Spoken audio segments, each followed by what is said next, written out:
Hello my dear crafters, you asked for this class and here it is. Over the last few months I've been making baskets, rope baskets of all sizes, from little tiny ones to big ones like this. This is something that you are going to love. I am so in love with this and I can't stop making them.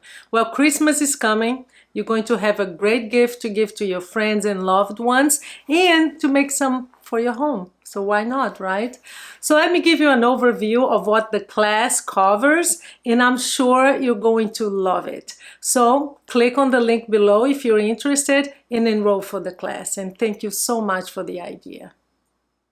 In this online course, you will learn how to create unique baskets, bowls, and trays in different shapes and sizes. How to get creative with colors and texture by using thread, fabric, yarn, and more. You will also learn how to add handles to your baskets, including leather handles. How to make coasters, placemats, and much more.